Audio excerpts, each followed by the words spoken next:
Investment ಮತ್ತು trading ಇಂದ ತುಂಬಾನೇ ದುಡ್ಡನ್ನ ಸಂಪಾದನೆ ಮಾಡಬಹುದು. ಇದರಲ್ಲಿ ಯಾವ್ದು ಬೆಸ್ಟ್? ಇನ್ವೆಸ್ಟ್ಮೆಂಟ್ ಮತ್ತೆ ಟ್ರೇಡಿಂಗ್ ಗೆ ಇರೋ ಡಿಫರೆನ್ಸ್ ಏನು? ನೀವು ಸ್ಟಾಕ್ ಮಾರ್ಕೆಟ್ ಅಲ್ಲಿ ಒಳ್ಳೆ ಇನ್ವೆಸ್ಟರ್ ಅಥವಾ ಟ್ರೇಡರ್ ಆಗಬೇಕು ಅಂದ್ರೆ ಈ ವಿಡಿಯೋನ ಕಂಪ್ಲೀಟ್ ಆಗಿ ನೋಡಿ. ನಾವು ಇವತ್ತಿನವರೆಗೂ ನೋಡಿರುವ ಶ್ರೀಮಂತರಲ್ಲಿ ತುಂಬಾ ಜನ ಬಿಸ್ನೆಸ್ ನ ನಡೆಸ್ತಾ ಇರ್ತಾರೆ ಅಥವಾ ದೊಡ್ಡ ದೊಡ್ಡ ಕಂಪನಿಗಳಲ್ಲಿ ಸ್ಟಾಕ್ ಹೋಲ್ಡರ್ ಆಗಿರ್ತಾರೆ. Gregory Zuckerman, author of the book the man who solve the market, ಇವರು ತಮ್ಮ ಬುಕ್ ಅಲ್ಲಿ 5 ಇಂಪಾರ್ಟೆಂಟ್ ವಿಷಯಗಳನ್ನ ಹೇಳ್ತಾರೆ. ಅದು ಯಾವುದು ಅಂದ್ರೆ, ಮೊದಲನೇದಾಗಿ concept of investing and trading. ಎಲ್ಲದಕ್ಕಿಂತ ಮೊದಲು ನಾವು ಇನ್ವೆಸ್ಟಿಂಗ್ ಮತ್ತೆ ಟ್ರೇಡಿಂಗ್ ಅಂದ್ರೆ ಏನು ಅಂತ ತಿಳ್ಕೊಬೇಕು. ಇನ್ವೆಸ್ಟಿಂಗ್ ಇದು ಲಾಂಗ್ ಟರ್ಮ್ ಗೇನ್. ಇದರಲ್ಲಿ ನಾವು 5, 10, 20 ವರ್ಷ ನಮ್ ದುಡ್ಡನ್ನ ಒಂದ್ ಜಾಗದಲ್ಲಿ ಹೋಲ್ಡ್ ಮಾಡಿ ಇಕ್ಕಿರ್ತೀವಿ. ಮೋಸ್ಟ್ಲಿ ಇದು ಬಿಸ್ನೆಸ್ ಅಲ್ಲಿ ಮಾಡ್ತಾರೆ. ಬಿಸ್ನೆಸ್ ಬೆಳೆಯೋಕೆ ಕಡಿಮೆ ಅಂದ್ರೂ 10 ರಿಂದ 20 ವರ್ಷ ಬೇಕಾಗುತ್ತೆ. ನಾವು ಲಾಂಗ್ ಟರ್ಮ್ ಇನ್ವೆಸ್ಟ್ಮೆಂಟ್ ಮಾಡಿದಿರಾ ಅಂದ್ರೆ ಮಾರ್ಕೆಟ್ ಕ್ರಾಶ್ ಆದ್ರೂ, ಕೋವಿಡ್ ತರ ಪ್ಯಾಂಡಮಿಕ್ ತರ ಸಿಚುಯೇಷನ್ಸ್ ಬಂದ್ರು ನಮ್ಗೆ ಲಾಂಗ್ ಟರ್ಮ್ ಅಲ್ಲಿ ಲಾಸ್ ಆಗೋ ಚಾನ್ಸಸ್ ಕೂಡ ಕಡಿಮೆ ಆಗುತ್ತೆ. ಲಾಂಗ್ ಟರ್ಮ್ ಅಲ್ಲಿ ಕಾಂಪೌಂಡಿಂಗ್ ಎಫೆಕ್ಟ್ ಕೂಡ ಆಗುತ್ತೆ. ಇದರಿಂದ ನಮ್ ಇನ್ವೆಸ್ಟ್ಮೆಂಟ್ ಕೂಡ ಮಲ್ಟಿಪಲ್ ಆಗೋಕೆ ಸ್ಟಾರ್ಟ್ ಆಗುತ್ತೆ. ಟ್ರೇಡಿಂಗ್ ಬಂದು ಶಾರ್ಟ್ ಟರ್ಮ್ ಗೇನ್. ಇದರಲ್ಲಿ ಯಾವ್ದಾದ್ರು ನಾವು ಸ್ಟಾಕ್ಸ್, ಆಪ್ಷನ್ ನ, ಅಸೆಟ್ಸ್ ನ, ರಿಯಲ್ ಎಸ್ಟೇಟ್, ಕ್ರಿಪ್ಟೋ ಕರೆನ್ಸಿ ಇವುಗಳಿಂದ ತುಂಬಾನೇ ಬೇಗ ಪ್ರಾಫಿಟ್ ಮಾಡುವಂತದ್ದು. ಟ್ರೇಡಿಂಗ್ ಅಲ್ಲಿ ನಾವು ಕಡಿಮೆ ಪ್ರೈಸ್ ಗೆ ಬೈ ಮಾಡಿ ಜಾಸ್ತಿನ ಪ್ರೈಸ್ ಗೆ ಸೆಲ್ ಮಾಡೋದು. ಇಲ್ಲಿ ನಿಮಿಷಗಳಲ್ಲಿ, ದಿನಗಳಲ್ಲಿ, ವಾರಗಳಲ್ಲಿ ಪ್ರಾಫಿಟ್ ನ ಕಾಣಬಹುದು. ಕಾನ್ಸೆಪ್ಟ್ ನಂಬರ್ 2, ಇನ್ವೆಸ್ಟರ್ ಮತ್ತೆ ಟ್ರೇಡರ್ ಮಧ್ಯೆ ಇರುವ ಡಿಫರೆನ್ಸ್ ಏನು, ಇವರು ಹಣ ಹೇಗೆ ಸಂಪಾದನೆ ಮಾಡ್ತಾರೆ. ಸೊ ಇದಕ್ಕೆ ನಾನು ಬೆಸ್ಟ್ ಟ್ರೇಡರ್ ಆಗಿರುವ ಜಿಮ್ ಸಿಮ್ಮನ್ಸ್ ಮತ್ತೆ ಬೆಸ್ಟ್ ಇನ್ವೆಸ್ಟರ್ಸ್ ಅಲ್ಲಿ ಒಬ್ಬರಾಗಿರುವ ವಾರೆನ್ ಬಫೆಟ್ ಅವರನ್ನ ಎಕ್ಸಾಂಪಲ್ ಆಗಿ ತಗೊಂತೀನಿ. ಜಿಮ್ 1960ರಲ್ಲಿ ಮ್ಯಾಥಮೆಟಿಕ್ಸ್ ಅಲ್ಲಿ PhD ನ ಕಂಪ್ಲೀಟ್ ಮಾಡ್ತಾರೆ. ನಂತರ ಅವರು ನ್ಯೂಯಾರ್ಕ್ ಅಲ್ಲಿ ಸ್ಟೋನಿ ಬ್ರೂಕ್ ಯೂನಿವರ್ಸಿಟಿಯಲ್ಲಿ 10 ವರ್ಷ ಮ್ಯಾಥಮೆಟಿಕ್ಸ್ ಡಿಪಾರ್ಟ್ಮೆಂಟ್ ಅಲ್ಲಿ ವರ್ಕ್ ಮಾಡ್ತಾರೆ. ಅದರಲ್ಲಿ ಚೇರ್ಮನ್ ಕೂಡ ಆಗಿದ್ರು. ಆದ್ರೆ ಅವ್ರಿಗೆ ಈ ಕೆರಿಯರ್ ಅಲ್ಲಿ ಬೋರ್ ಆಗೋಕೆ ಸ್ಟಾರ್ಟ್ ಆಗುತ್ತೆ. ಲೈಫ್ ಅಲ್ಲಿ ಏನಾದ್ರು ಚಾಲೆಂಜಿಂಗ್ ಮಾಡ್ಬೇಕು ಅಂತ ಆಸೆ ಆಗುತ್ತೆ. ಸೊ ಇದರಿಂದ ಅವ್ರು ಏನ್ ಮಾಡ್ತಾರೆ, ಸ್ಟಾಕ್ ಮಾರ್ಕೆಟ್ ಗೆ ಎಂಟ್ರಿ ಆಗ್ತಾರೆ. ಜಿಮ್ ಸ್ಟಾರ್ಟಿಂಗ್ ಅಲ್ಲಿ ಕಡಿಮೆ ಹಣದಿಂದ ಟ್ರೇಡಿಂಗ್ ಮಾಡೋಕೆ ಸ್ಟಾರ್ಟ್ ಮಾಡ್ತಾರೆ. ಸ್ಟಾರ್ಟಿಂಗ್ ಅಲ್ಲೇ ಒಳ್ಳೆ ಪ್ರಾಫಿಟ್ ಆಗುತ್ತೆ ಅವ್ರಿಗೆ. ಆದ್ರೆ ಇದು ಕೇವಲ ಲಕ್ ಇಂದ ಆಯ್ತು ಅಂತ ಅವ್ರು ನಂಬ್ತಾರೆ. ಸ್ವಲ್ಪ ದಿನ ಸ್ಟಾಕ್ ಮಾರ್ಕೆಟ್ ಅಲ್ಲಿ ಟ್ರೇಡಿಂಗ್ ಮಾಡಿದ್ಮೇಲೆ ಅವರಿಗೆ ಒಂದು ಯೋಚನೆ ಬರುತ್ತೆ. ಅದು ಏನಂದ್ರೆ, ಮ್ಯಾಥಮೆಟಿಕ್ಸ್ ಸ್ಕಿಲ್ಸ್ ಇಂದ ಟ್ರೇಡಿಂಗ್ ನ ಕ್ರ್ಯಾಕ್ ಮಾಡಬಹುದು ಅಂತ. ಜಿಮ್ ತುಂಬಾನೇ ಚಾರ್ಟ್ಸ್ ಮತ್ತೆ ಡೇಟಾನ ಅನಾಲಿಸಿಸ್ ಮಾಡಿ ಒಂದು ಕನ್ಕ್ಲೂಷನ್ ಗೆ ಬರ್ತಾರೆ. ಸ್ಟಾಕ್ ಮಾರ್ಕೆಟ್ ಅಲ್ಲಿ ಲಕ್ ವರ್ಕ್ ಆಗುತ್ತೆ, ಆದ್ರೆ ಮ್ಯಾಥಮೆಟಿಕ್ಸ್ ಹೆಲ್ಪ್ ಇಂದ ಲಕ್ ಕೂಡ ಹ್ಯಾಕ್ ಮಾಡಬಹುದು ಅಂತ. ಇದರಿಂದ ಅವರು ರಿಸನೆನ್ಸ್ ಅಂತ ಒಂದು ಕಂಪನಿ ಕೂಡ ಸ್ಥಾಪನೆ ಮಾಡ್ತಾರೆ. ಜಿಮ್ ಸ್ಟಾಕ್ ಮಾರ್ಕೆಟ್ ಅಲ್ಲಿ ಟ್ರೇಡರ್ ಆಗಿ ತುಂಬಾನೇ ಪ್ರಾಫಿಟ್ ನ ಮಾಡ್ತಾರೆ. ಜಿಮ್ ಸಿಮೆನ್ಸ್ ಜಗತ್ತಿನಲ್ಲಿ ಅತಿ ದೊಡ್ಡ ಅಮೆರಿಕನ್ ಮ್ಯಾಥಮೆಟಿಷಿಯನ್. ಇವರ ನೆಟ್ವರ್ಕ್ ಈಗ $28.6 ಬಿಲಿಯನ್.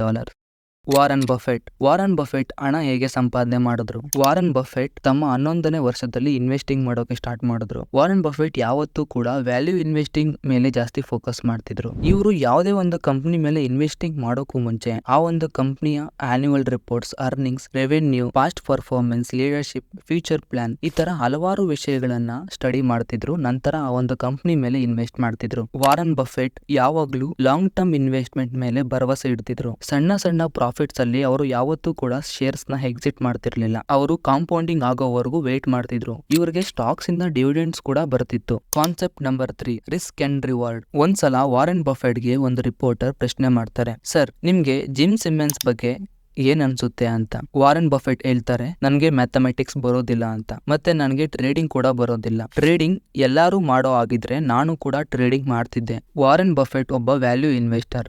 ನಿಮ್ಗಿದು ಗೊತ್ತಾ, ಯಾರೆಲ್ಲ ಡೇ ಟ್ರೇಡಿಂಗ್ ಸ್ಟಾರ್ಟ್ ಮಾಡ್ತಾರೆ ಅವರಲ್ಲಿ 6 ಮಂತ್ಸ್ ಆದ್ಮೇಲೆ 15% ಜನ ಮಾತ್ರ ಪ್ರಾಫಿಟಬಲ್ ಆಗ್ತಾರೆ. ಮಿಕ್ಕಿದ 85% ಜನ ಲಾಸ್ ಮಾಡ್ಕೊಳ್ತಾರೆ. ಟ್ರೇಡಿಂಗ್ ಅಲ್ಲಿ ರಿಸ್ಕ್ ಕೂಡ ಜಾಸ್ತಿ ಇದೆ, ಅದೇ ತರ ಪ್ರಾಫಿಟ್ ಕೂಡ ಜಾಸ್ತಿ ಆಗುತ್ತೆ. ಆದ್ರೆ ಇನ್ವೆಸ್ಟ್ಮೆಂಟ್ ಅಲ್ಲಿ ರಿಸ್ಕ್ ಕಡಿಮೆ, ರಿವಾರ್ಡ್ ಕೂಡ ಕಡಿಮೆ ಇರುತ್ತೆ. ಇನ್ವೆಸ್ಟಿಂಗ್ ಅಲ್ಲಿ ವರ್ಷಕ್ಕೆ 12 ರಿಂದ 15% ರಿಟರ್ನ್ ಸಿಕ್ಕಿದ್ರೆ, ಅದೇ ಟ್ರೇಡಿಂಗ್ ಅಲ್ಲಿ ನಮ್ಗೆ ಡೈಲಿ 10 ರಿಂದ 15% ರಿಟರ್ನ್ ಮಾಡಬಹುದು. ಆದ್ರೆ ಇದು ಅಷ್ಟು ಈಸಿ ಕೂಡ ಆಗಿರೋಲ್ಲ.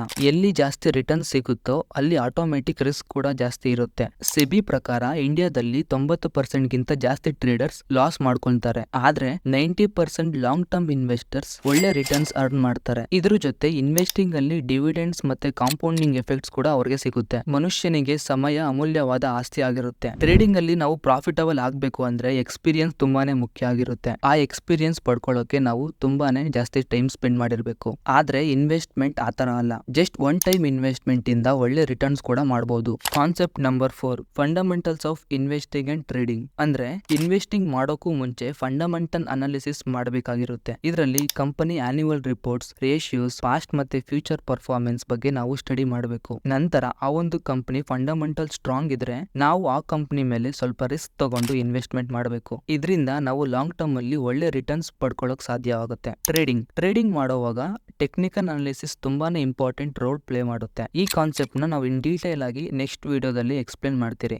Concept number 5, what's best for you. ನಾನು ಎಲ್ಲಿವರೆಗೂ ಹೇಳಿರೋ ಪಾಯಿಂಟ್ಸ್ ಎಲ್ಲ ಇನ್ವೆಸ್ಟಿಂಗ್ ಮತ್ತೆ ಟ್ರೇಡಿಂಗ್ ಪಾಯಿಂಟ್ ಆಫ್ ವ್ಯೂ ಇಂದ ಹೇಳಿದ್ದೀನಿ. ನಿಮ್ದು ಎಂಡ್ ಗೋಲ್ ಏನು, ನೀವು ಎಷ್ಟು ಸಮಯದಲ್ಲಿ ಎಷ್ಟು ಹಣ ಗಳಿಸಬೇಕಂತ ಬಯಸ್ತೀರಾ, ನಿಮ್ ಫೈನಾನ್ಷಿಯಲ್ ಸಿಚುಯೇಷನ್ಸ್ ಯಾವ ತರ ಇದೆ, ನೀವು ರಿಸ್ಕ್ ತಗೊಳ್ಳೋ ಕೇಪಬಿಲಿಟಿ ಎಷ್ಟಿದೆ, ನೀವು ಬೇರೆ ಏನಾದರೂ ಜಾಬ್ ಮಾಡ್ತಿದ್ದೀರಾ, ನೀವು ಎಷ್ಟು ಡಿಸಿಪ್ಲಿನ್ ಮತ್ತೆ ಫೋಕಸ್ ಆಗಿದ್ದೀರಾ. ಸೊ ಇವುಗಳಿಂದ ಯಾವುದು ನಿಮಗೆ ಬೆಸ್ಟ್ ಆಪ್ಷನ್ ಅಂತ ನೀವು ಚೂಸ್ ಮಾಡಬೇಕು. ನೀವು ಇನ್ವೆಸ್ಟರ್ ಆಗಬೇಕು ಅಥವಾ ಟ್ರೇಡರ್ ಆಗಬೇಕಾ ಅಂತ.